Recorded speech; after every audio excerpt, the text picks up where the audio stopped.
We're going to take a little hand activity here. I want to get a feel for how many of you say data. And how many of you say data? For those of you who work at the elementary level, which is the correct way to say it? Or is there one? Is it data? I say data. And I'm not going to try to use that word one time during this presentation. Because I think maybe you've already heard it more than you want to hear it today. But we are going to talk about autism spectrum disorders, and we're going to talk about a new model called the Ziggurat model. And it's an in-service that I attended about a month ago in Michigan City, and I am very excited about the prospect of using this information to look at strengths and needs for children who have autism spectrum disorders. And there are two people here from LaVille who also attended that conference with me, and I have told them that if I leave anything out, they can raise their hand and say, hey, Wendy, what about this? I am going to give you just a very brief overview of the Ziggurat model. The protocols on your table are parts of that assessment that we'll be using, and again, please do not write on them. I had to pay $25 for 20 of them, and I'd like to use them throughout this school year. So let's go ahead and get started. For those of you who have attended in-services that I have done, if you have questions, you are free to ask me during the in-service. You do not need to wait until after. And for those of you who have attended my in-services, you know that I like to use lots of quotes. So here's the only one I have in this in-service today, and it relates to how behavior often impacts those of us who have to deal with it. And I think if we read this, many of the things that Dave said in his in-service probably make a little more sense. So I'll just give you a second to read it.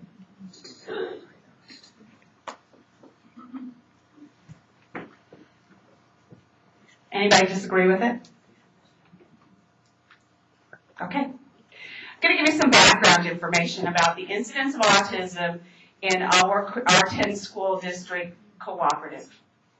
In 1990, we had 23 students out of 2,048 students. And if our new treasurer helped me with the percentage, it's about 1.2% of the special education population. Anybody remember back to 1999 when we had very few children with autism spectrum disorders? As of December of 2009, we have 139 students out of 2,009 students, which is about 7% of our population. The significant thing is where our increase in autism was pretty significant, and we also had a decrease in the number of students that we're serving in special education. Is there anybody here who does not have a child with autism spectrum disorder in their school building where they work? Anybody have more than one or two? Okay, most of you. Most of you are dealing with kids with autism spectrum disorders. Okay, we're just going to do some general definitions for those of you who have not attended an in-service that I've done, and many of you have, but we do have some new folks here. We have pervasive developmental disorders, which is actually the definition used in the Diagnostic and Statistical Manual, and we are currently in the 4th version.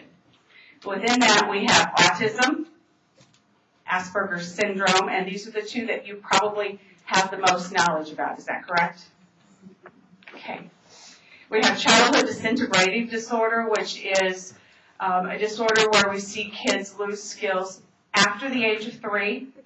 With autism and Asperger's, we're looking at skills prior to age 3. Rett syndrome, which only impacts girls. Boys born with Rett syndrome are stillborn. And we do have a child within our cooperative with Rett syndrome. And then pervasive developmental disorder, not otherwise specified, tends to be a very catch-all area for kids who don't neatly fit into the autism and or Asperger's syndrome criteria. Anybody not heard of these terms in the past? Okay, great. Okay, what is autism spectrum disorders? For those of you who have attended in-services that I've done, what's the one thing I always want you to remember when you leave? Anybody remember? Somewhere along the line I haven't made you understand that you need to remember it's a neurological disorder. It is a wiring difference in the brains of children, also known as neuro-non-typical, where most of us tend to be neurotypical.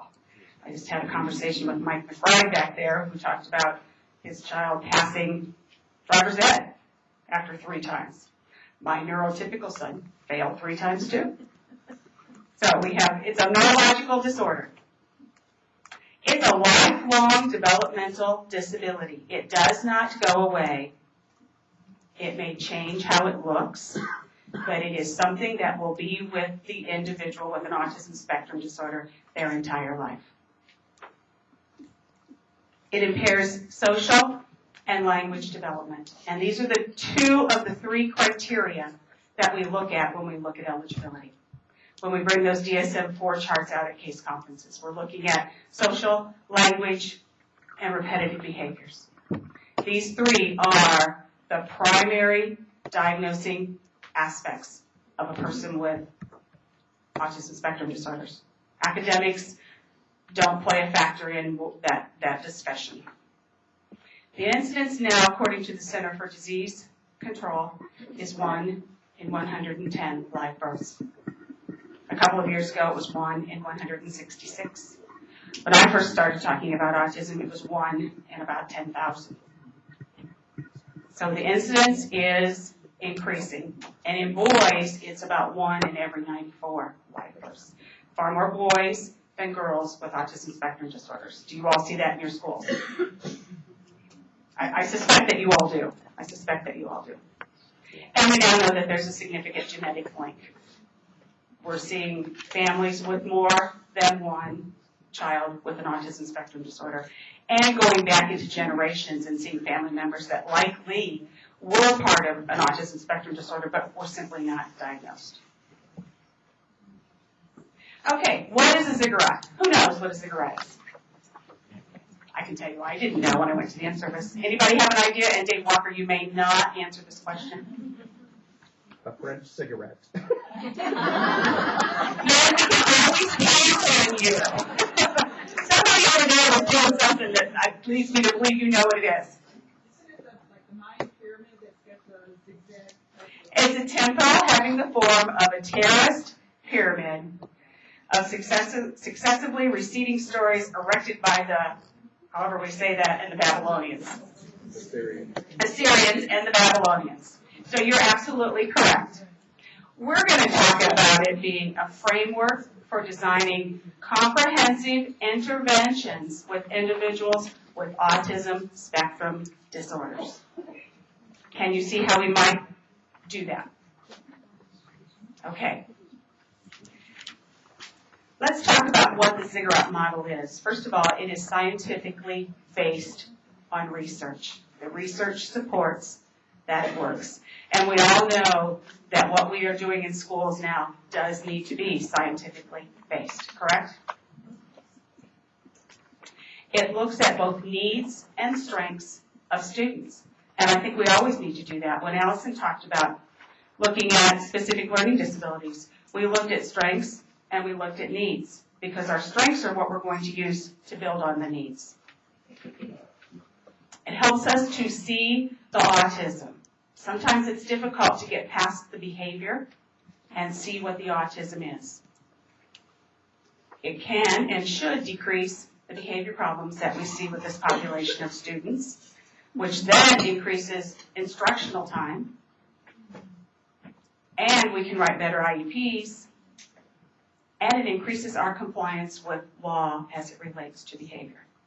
Does that make sense to you? Okay, let's look at characteristics of autism. Social, communication, repetitive behaviors. Those are the defining characteristics of children with autism spectrum disorders. Along with that, we have sensory, motor, cognitive, emotional vulnerability, and medical and biological factors that can play into an autism spectrum disorder. Pam and Tammy, how am I doing so far? You're right on. I'm sitting there thinking, I got them all. Okay, intervention ziggurat. In your packet, you have Wendy Kelley's version of a ziggurat. And you can tell by looking at this that art was probably not something I did well in school. But we're going to fill this in. So if you'll get that out and get a pen, I want you to fill it in so that you can see what the different levels are for kids with autism spectrum disorders. And you're going to start at the bottom. We're going to start at the bottom and we're going to build. The first is sensory differences and biological needs. And we know that most kids with autism spectrum disorders have sensory and biological issues. Anybody not know that or not see that with kids with autism? So that's our bottom layer of our Ziggurat. Sensory differences and biological needs. Our second level is reinforcement. And when we think about reinforcement, we think about those things we can use to increase the behaviors we want to see. So we're going to look at what reinforcement, let's go on. We're going to look at the reinforcement that works for kids on an individual basis. And we're going to be looking at positive reinforcement. The next one is structure and visual and tactile supports. We know that kids with autism need visual supports, and we should be using visual supports even when we think they don't need them anymore. We should never take them away. The next one is task demands or obstacle removal. What is it that we're asking the child to do, and what can we do to make sure that he's able to accomplish it? That's why we call it obstacle removal. And then skills to teach. What do we want that child ultimately to do? The theory behind the intervention Ziggurat is you will put interventions in place at every level in order to see the kid be successful. We don't want to leave a level out. We pull the middle level out, and we do that on the Ziggurat, the building collapses, correct? Okay. Okay, comprehensive planning. Let's talk about the 3 steps that make up comprehensive planning. The first one is characteristics, and that's why I put the protocols on your table. Underlying characteristic checklist, hereby known as UCC, are a list of characteristics that we may see on any individual child.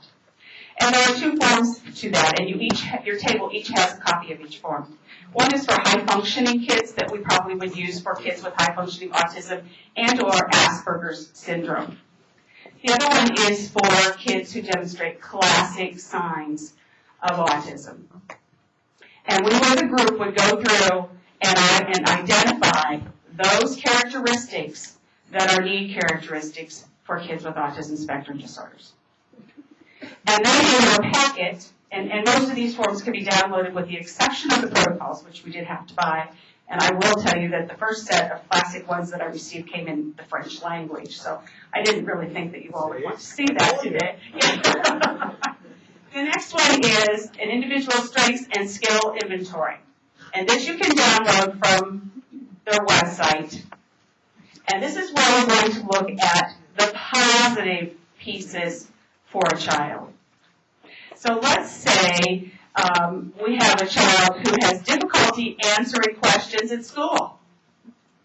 But at home, he can answer questions that mom and dad can say. That becomes a positive. We know that he has the skill in at least one area. So this is information we are going to gather about the strengths and the needs of our student. Then we're going to design some plans. And specifically, we're going to look at the global intervention plan. And in your packet, there's an example of what that looks like. Specific intervention plans really have to do with very identifiable behaviors that are impeding the kids' growth at school. So global, we would look at this.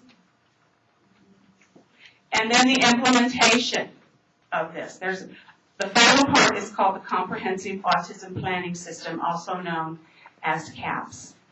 And keep in mind, I'm giving you just a very brief synopsis of this today because I'm hoping you're all going to call and say, hey, we want to try this with our kids in our school. So we have 3 parts. We have understanding the child's strengths and needs, designing, and then implementation. Okay, the underlying characteristic checklist, again, helps us see the autism. Shows how the autism is expressed for an individual because it's different for each person who has an autism spectrum disorder. It's a descriptive instrument. It allows us to say what are the needs of this child. And it's a tool for assessing progress and change. And it assesses the following areas: social, restricted patterns of behavior, interest, and activities; communication, the defining characteristics of autism spectrum disorder, but it also assesses sensory differences, cognitive differences, motor differences, emotional vulnerability, and biological differences. And certainly we wouldn't expect everything on that protocol to be checked.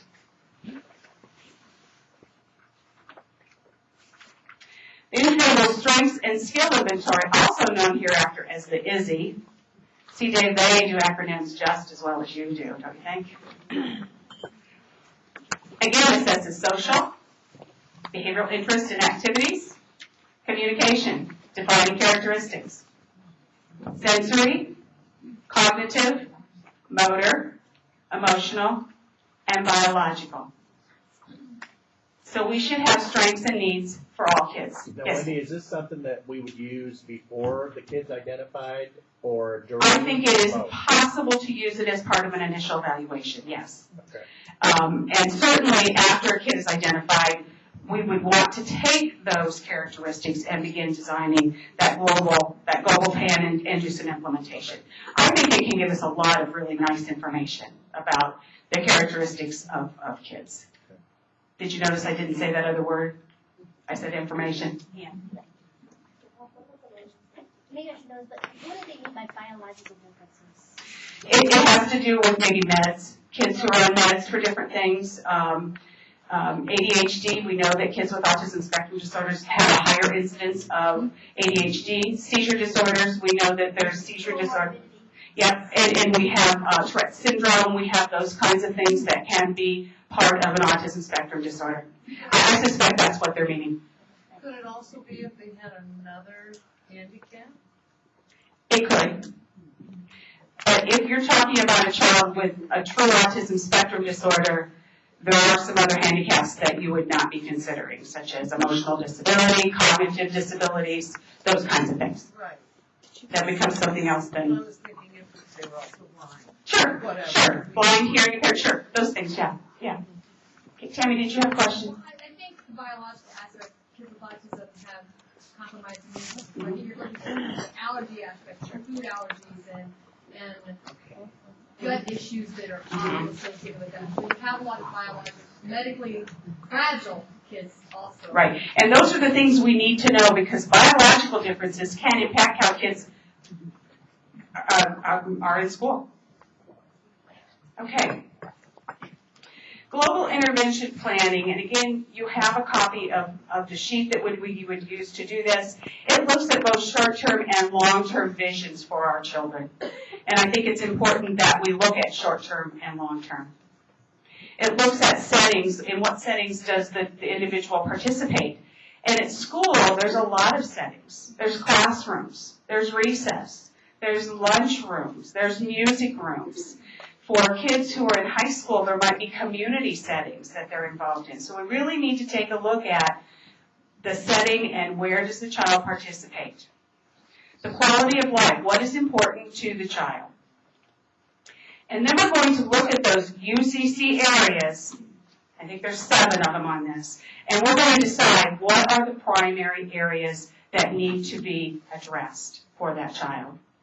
It may only be sensory. It may be social. It could be communication and social. And then we're going to look at the key UCC items that we checked on that child. We may have checked under social mind blindness, not being able to understand the perspective of other people or understand that other people have interests that may not be around dinosaurs and Thomas the Train and all the things that these kids get hooked into. And then we're going to develop interventions on each level of our Ziggurat. And I'll give you, what's the form I want you to see? This one right here. This allows you to plug in interventions at each level of the Ziggurat. Sensory and biological needs, reinforcement, visual and tactile structures, obstacle removal, and skills to teach. You then can use this to develop IEP goals and objectives. Uh-oh, I pushed the wrong button.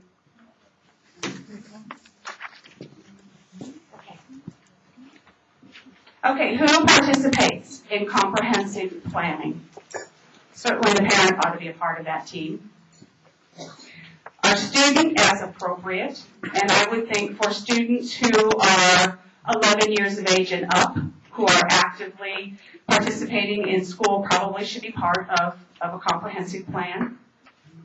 General education teachers, special education teachers, paraprofessionals as appropriate, your speech pathologist, your occupational and or physical therapist, your school administrator, and possibly your school psychologist. Now, do all these people need to participate? Maybe not.